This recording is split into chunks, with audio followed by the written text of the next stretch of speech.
Greetings, Fabulites. Good morning, good afternoon, good evening. The comedy channel was on the car when I put it on. And what's the child's name? The one who's on Blackish, the older black woman gay comedian. She says they talk about they put your money to work. She like, I want my money to work. I already work. That's enough. I want my money to stay at home. I want my money at home, barefoot and pregnant. Anyway, I got some questions for you now that I've done my comedy routine. I'm here almost every day. What opens with Ash looking pensive before an attack and closes with Preston looking pensive after a video revelation from Jesse's phone? If you guessed, Shots Fired, season 1, episode 8, I think it is, hour 8, Rock Bottom, then you're correct. I'm Angela. The channel is Be Fabulous You, and y'all, we are reviewing that episode. Y'all, it's warmer than I thought. It's warmer than I thought.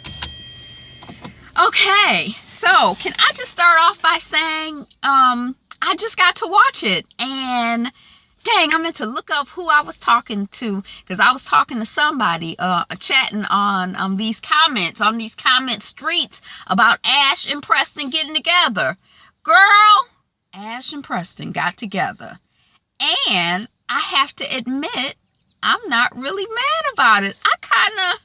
They sold me. How they sell me?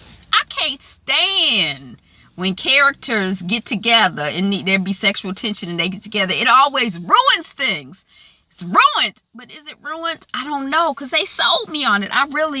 But we gonna get to that. But let's go over what happened. What had happened in this episode. Okay, so we see Ash. She has her gun in her hand and she's sitting on the floor. And then we see her going into the office and she is attacked. And then she's laying on the floor and somebody comes through the door and she pull her gun because she been attacked. She ready now. And it's Preston. And he like, what in the world? And they, whatever. And he's like, we got 5 days. Because y'all remember, their assignment is basically over. So they trying to figure out what's going on in 5 days. Because they're 24-hour people. They ain't finished. They 7-day people. They got a week. They gonna work a week. They ain't gonna chill for a week. They here to work. They here to get the job done. And this is very important to them. Okay, so then we see the school bus loading. And we see Mama Campbell looking for her baby boy Sean. He ain't come back. So she says she gonna go to the church. She about to check the church. And one of the mothers is like, you don't know.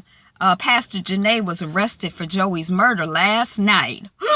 So we knew, but she didn't know. So that's kind of like, okay.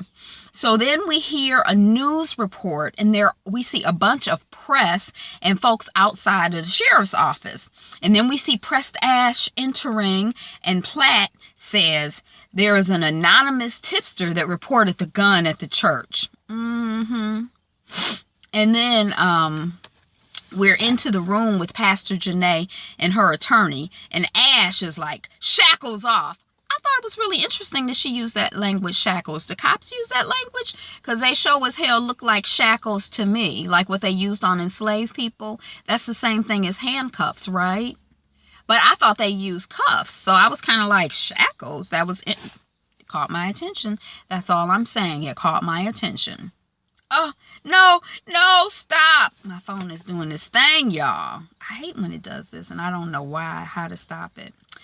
And so Ash says, I'm going to have to wait for it to do its thing. So Ash says, my investigation, my rules. And then they take the cuffs off of Pastor Janae.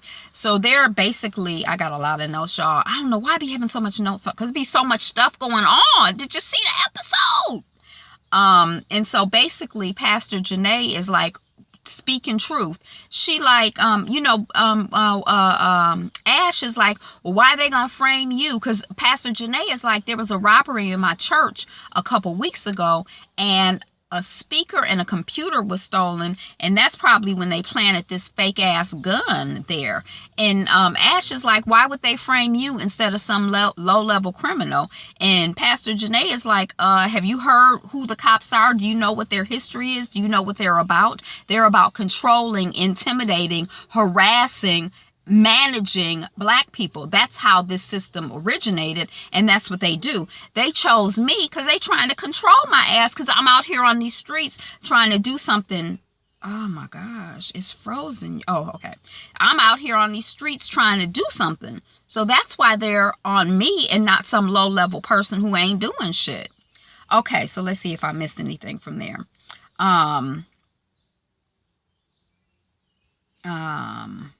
Oh, did you report the break-in? Ash asked her. She like, why am I report the break-in to the people who did it? But basically, shoot, why am I going to be interacting with the cops? Why am I going to try to increase? That's how I be feeling. I try to have very little interaction with the police because I just, even the little bit of experiences that I've had, they have not been good personally. And then you observe shit. Because I'm not blind. You know, you be like, I ain't messing with them. You know the origin of Southern policing? And I was like, edit, policing, period. Slave patrols, controlling black folks. They trying to control me. White men given the authority to question, search, harass, and then I added, plus kill. Mama Campbell had no problem with me when I was getting in Joey's face when he was messing up. So I don't think she gonna have any problem with me getting in his face, getting in his face. Yeah, she knew I got in his face. Okay, so that's it. Then we see the governor and her assistant, Sarah, and they're at a restaurant, and they talking about Janae. Well, you never know. She looked like, I didn't think she would do it, but you never know what people would do. But they're excited because they have an event plan that's going to reunite Gate Station. These people got together 50 years ago, and they did it, and they can do it again. Keep hope alive. Keep hope alive. Okay, so then we see Press Ash, and they're at Mama Campbell's door, and her arms are crossed. And Pastor Janae took him. Also, Mama Campbell is telling us that Pastor Janae took him to North Carolina State, which is also Jesse's school, for a visit after she promised to help him get in if he stopped selling drugs. And then Mama Campbell also went back to Pastor Janae when she found out Joey went back to selling drugs. So I guess this whole season, I have not really had a question about the father of the children or whatever. But now I was kind of like, yeah, she here trying to discipline these grown ass boys and she needed help and assistance. Where is the father? It's kind of like you need, especially when you're dealing with boys, it's good when somebody can, yoke them up and get in their face. Cause if you 5'4" or whatever, you don't want to be fighting with no grown men and little boys' bodies, or, you know what I mean? So, that kind of call. I'm like, well, where is the daddy? Can't we call the daddy, the granddaddy, the uncles, somebody to come sit on that ass? I'm just wondering. So she's saying she did call Pastor Janae to take care of it when Joey Campbell went back to dealing drugs. So she kind of feels like if Pastor Janae was involved with his murder, then it's her fault too, because she brought Pastor Janae into the mix and asked for Pastor Janae's assistance. And she feels that Sean is gone because he's still missing, and he has left because he wants to punish her, Mama Campbell, for Joey's death. So then we see Press Ash, and they are surrounded by 5 to 9 burgundy jacket hands. That's the group, the hands, while they're walking away from Mama Campbell's place. In the hand, one of the hands, the head hand in charge, is like they're setting her up. And they're trying to assassinate my sister. And then he asked, are you with them or you with us? And then Ash is like, I don't trust them or you. And then the hand is like, you better stay woke. And then the hands exit. Okay, so then we got Carrie and her mom in the mom's kitchen, because y'all remember the last time that we saw Carrie and Black Officer Beck, Carrie took the children and she left because she like, I'm not going to have you, abusing my children, drinking in the middle of the day. I told you to get help. You ain't got help. I'm out of here. I come in, I see some mess. I'm not for it. Bye. So, she's at her mom's place, and, her mother is basically like, so, you ready to tell me what's up? And the daughter, Carrie, is like, oh, I just needed some space. And the mama is like, boo, I've been married 31 years, 50 years, however long I've been married. When you need space, you put them on the couch. You don't leave. And she's like, he's a grown man. Of course he's going to be different. He's a grown man. He can't go to work. He can't go out in public. People acting like they know his heart. Now he thinks that he's lost his family. You know his heart, Miss Carrie, my daughter. He gonna be different. You got to expect that. He under stress. It's a jacked up situation going on. But you don't ask him if he did it if you don't think that he's capable. You know his heart, her mother says. Don't ask. So she says that she doesn't think that he's capable. And her mama gives her the advice, don't ask him, because if you ask him, it's going to seem like you think he's guilty. And that's not going to be a good look for your marriage. That's not going to play out good no matter how other things unfold. It's going to erode your relationship with your husband. That's what she's telling her without telling her. Okay. So then we have, we see Officer Joshua Beck, and he's with his attorney. Now, Joshua Beck is in a t-shirt, and Press Ash are in there. They talking to him. What happened to your blue brothers who used to sit outside? It used to be a cop car outside. I see they aren't here. Is that because of you or because of them? And then Ashley, they ain't not Ashley, but Ash. They ain't your family. We know about the tours. Someone came after Jesse's video of his murder. We got it on the phone, and so we know what's up. And the attorney and Beck are like, show us the video. You ain't got no video. You bluffing. And then Ash is like, you put Jesse out of the car after he threw his ID on the ground. I don't bluff. And then Black Officer Beck, he has this look on his face that's a combination of surprise, guilt, caught, and remembrance of the incident. It's very excellent acting because there was so much in that expression. So then we see Press Ash in the office. They're reviewing evidence, and they, in the process of figuration, they trying to figure this out. So Ash is like, Janae beat a 17-year-old boy. And Preston is like, we can't ignore all the other evidence. And Ash is like, I need to see that gun. And then we see the cops in a meeting. We see Breland, he's leading the charge. He's in his white cop shirt. They in their gray cop shirt sitting there in the classroom. He talking to him. Yes, thank you all for, pulling together. I know some of y'all have been working double shifts. Some of y'all have been working triple shifts. We appreciate you. And now we got to get things, things are back to normal. And we got to get things, we got to get these numbers up. We got to get things back to normal, truly and really. So I need you to go fish. I need you to catch the speeders. I need you to catch the expired tags. I need you to catch any and everything. And then we see the bestie kind of looking weird. Officer Bestie, I don't know his name, but it starts with a B. And then Breland exits, and when he exits, he kind of runs into Press Ash with Platt. And Ash, and Ash is like, what's up with the gun? I need the gun. And Platt is like, look, we in the middle of an investigation. And Ash is like, baby, federal trumps Mayberry. They be writing some lines for Miss Ash. She be coming out of her mouth with some stuff, don't she? She says, federal trumps Mayberry. And then Platt says, I'll turn it over as soon as we finish testing. And Preston is like, we'll take it now. And then we see Press Ash in the car, and they got the gun in the evidence bag. So Ash is like, you can shave off the numbers on the top layer of a gun, and you can think you shaved it off so you can't identify it.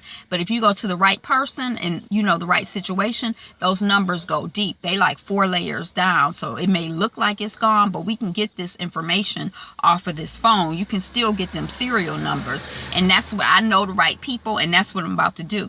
Then we see Miss Ash on a video call with Javier, you know, the ex-husband, baby. Is it ex-husband? Definitely baby daddy. And she's like, you know, thanks for answering. You know, I'm really sorry about what happened. And I did delete that audio. You know, I was not going to use it. I was just, you know, stressed and desperate. And Javier is like, whatever. Ash is like, look, you know, I need your help on this case. You know, this is what we do. We get bad guys. Is he like, well, go through the proper channels. She like, the proper channels are too slow right now. I need it like yesterday. And she says that, you know, a courier, it'll be on the next plane with a courier. And Javier is like, okay. You know, he kind of dry, but he says, okay. Then we see Officer Bestie, and he's watching a playground, you know, playground ball game in the hood. You know, some men playing ball in the neighborhood. Then he sees a crime going down. Someone has turned at the corner, and they didn't signal at least 100 feet before making a turn. So he turns on his sirens, and he stops them. And it's a uniform man, somebody who working, he got a uniform on like he work at a gas station, or you can tell from his uniform and the situation that Mr. Silas is not wealthy.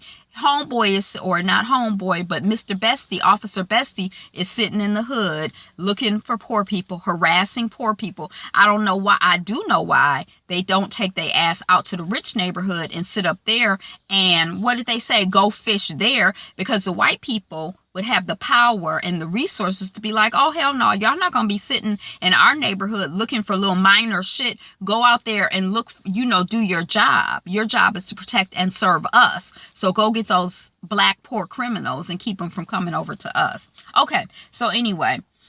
So he pulls over Mr. Silas. He tells him, you know, what his crime is, and that Silas is going to get a ticket. And Silas is like, oh man, you know, well, how much is this ticket, you know, for this crime that I don't even know is a crime? Well, it is illegal. It's $150. $150, man. I just got a ticket for jaywalking for $75 that I can't even afford to pay. And if I don't pay, y'all gonna put a warrant out for me, and I'm gonna get locked up and lose my job anyway. This is some bull. You know, he's just frustrated. Can you please just let me off with the warning just this once, please? And then, you know, Officer Bestie is like, nah, you know, I gotta meet this quota. He don't say that, but we know that's what's going on. And then we see Sean and Joey doing a birthday rap, you know, beat thing, you know, song to their mama. And then we see Mama Campbell is watching this video. We see the governor talking at this event that she mentioned earlier. They're celebrating the anniversary of an interracial lunch counter sit-in. There were 2 men who got together, one black and one white, and they sat at this lunch counter day after day after day until finally other people joined them, and they were able to integrate this lunch counter, and it's a wonderful, exciting thing. And, you know, the white man, this is like 50 years ago, and the white man notices that the black man is kind of like nodding out or something. He bumps him, and he don't really respond. So the white man gets up and he taps the governor on the shoulder, and he's like, you might want to cut it short. And the governor looks back, and she, you know, in her politician way, she's like, oh, you know, Mr. Smith, or whatever his name is nodding out. And the white man is like, I don't think that's the kind of nap that you recover from. And we see the press taking pictures. So it's like their big grand gesture to bring people together. The man done died during it. Of course, it's the black man who dies. Okay, so then we see Carrie and her mom on the porch. The kids are playing, and a car pulls up. It's Josh, Officer Beck, and he comes, and the children run up, Daddy, Daddy, Daddy. And then Carrie comes up to him, and they, you know, he has a cross around his neck, and he hugs her, and they kiss, and he apologizes, and they make up. And then we see Preston, and he's watching TV, and Pastor Janae Jones is currently being arrested or, being held. That's what they're saying on the TV.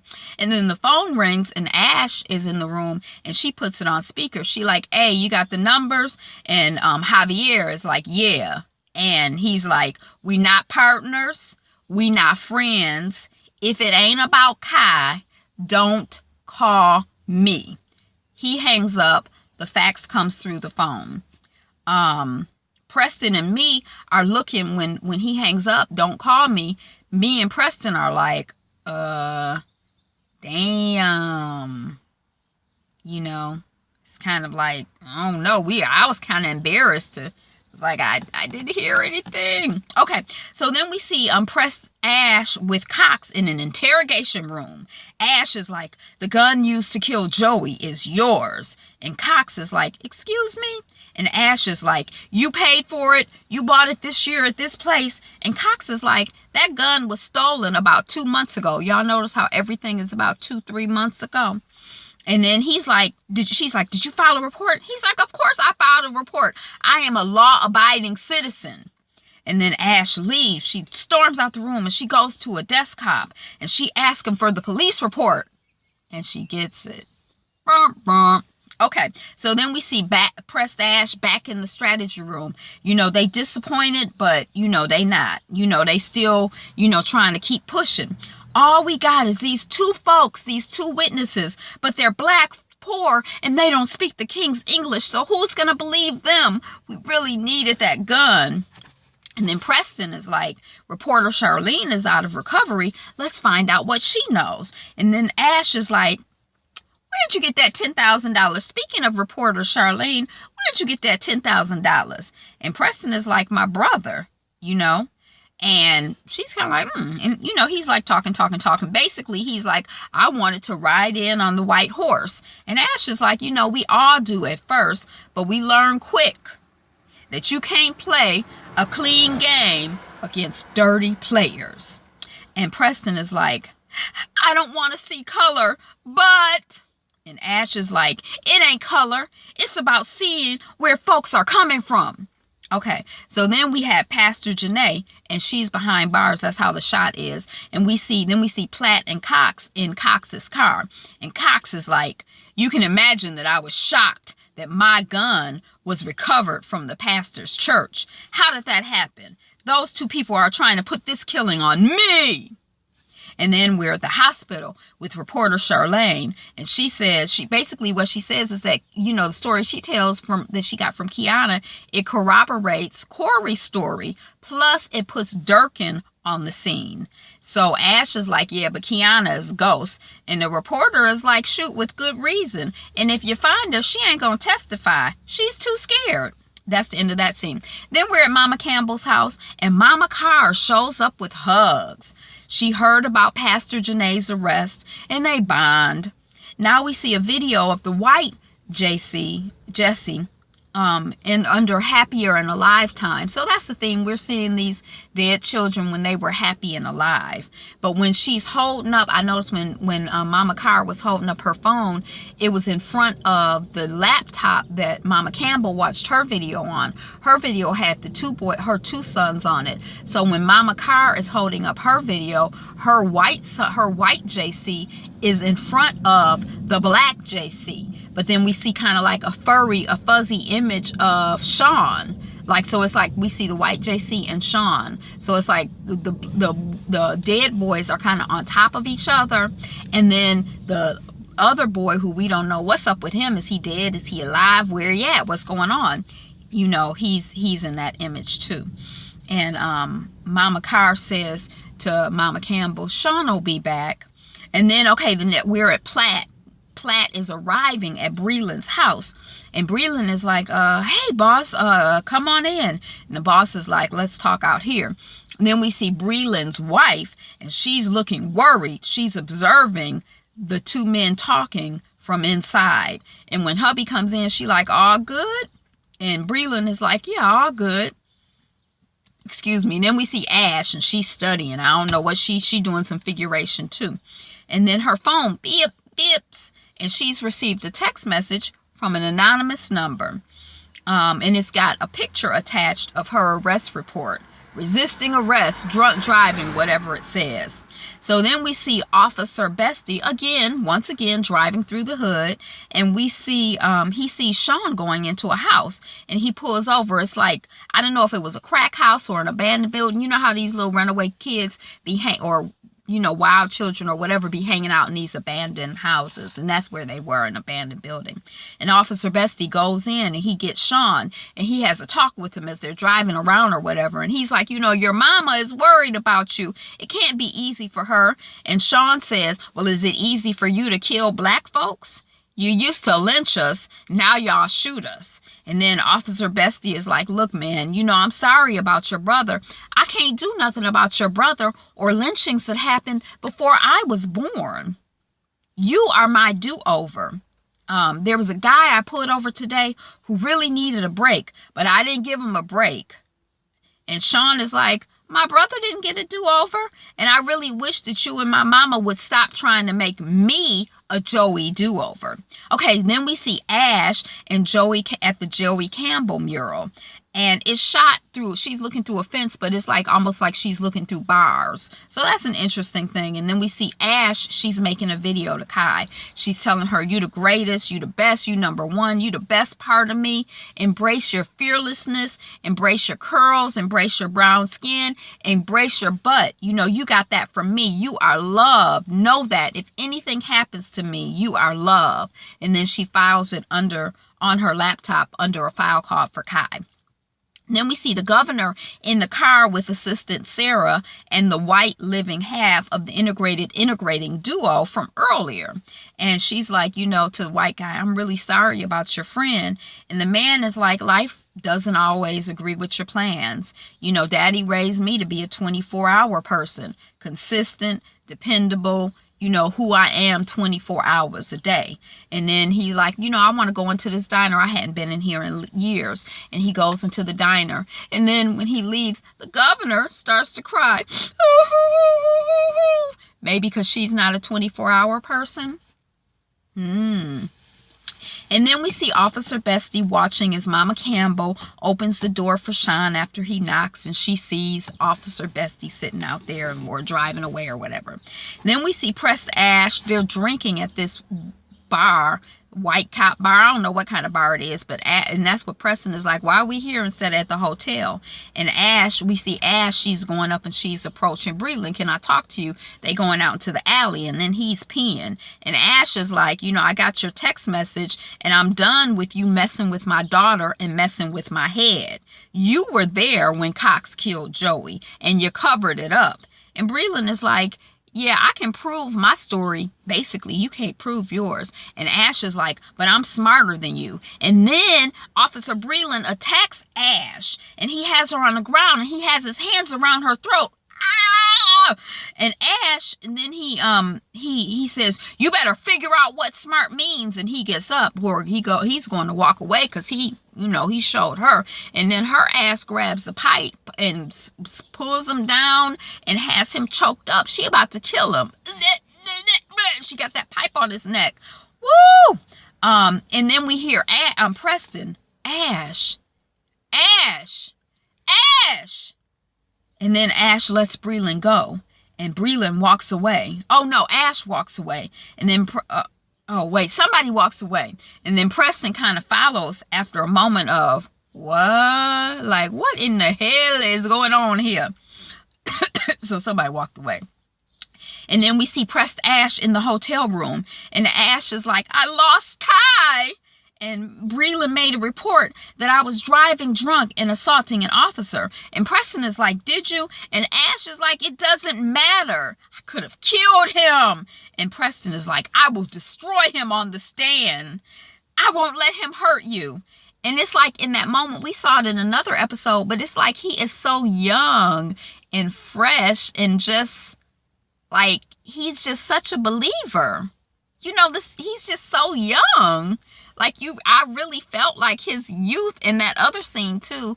And it was just kind of like, to me, that other scene was kind of corny when he's like, I'm going to find all of the answers and I'm going to fix the world. But to this time, it kind of made sense. Like he's just really young and innocent. And it's kind of like, you know, I have mixed feelings about people that young and innocent, or that type of innocence, because you don't want to crush it, because maybe they are going to fix the world. But then you're like, they are so young and innocent, and it's so sweet. So he says, you know, I won't let him hurt you. And then Ash is like, I killed somebody's child, so why should I have mine? And Preston is like, I got you. And Ash is like, you don't want this.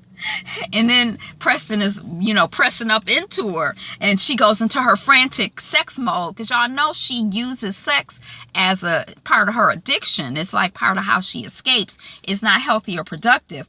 And Preston is kind of like, he keeps trying to like slow her down and connect with her. Like, wait, you know, slow down. He's trying to make eye contact with her. You know, he don't want to just have wild, you know, crazy sex. He trying to make love to this woman. He's trying to do some sexual healing, because he can see her pain.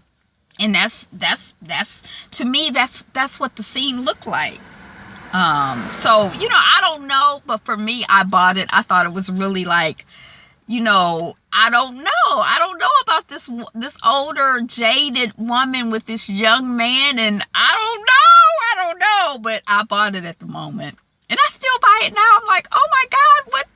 It's so sweet. Is he gonna save the world? Can he help her? I don't know. And then it's montage time, and y'all know I love a montage.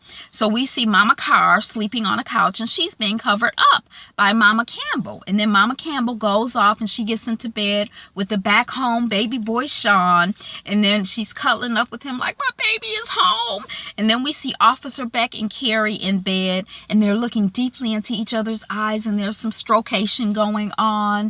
And then Carrie is like, was it self-defense? And Josh is like, yes. And then he kind of turns away. And I'm like, no, Carrie. So I don't know if she asked him, y'all, because she did not believe him, or if she just could not take her mother's advice and leave it alone.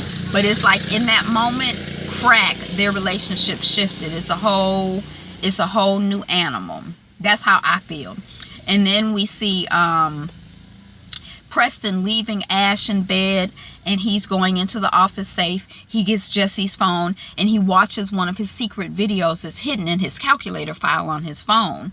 And then he turns over the phone. But even though I watched the scene twice, I couldn't figure out what was on the video. Could you? I'm sure they'll pick it up next week. But that's it. That's my review. I really, really enjoyed this episode. I was not looking forward to Preston and Ash hooking up. But I don't know. I thought it was just very sweet and pure and wholesome and beautiful. What did you think? All right, Fabulites. Be you. Be fabulous. Be fabulous you. Mwah. Peace.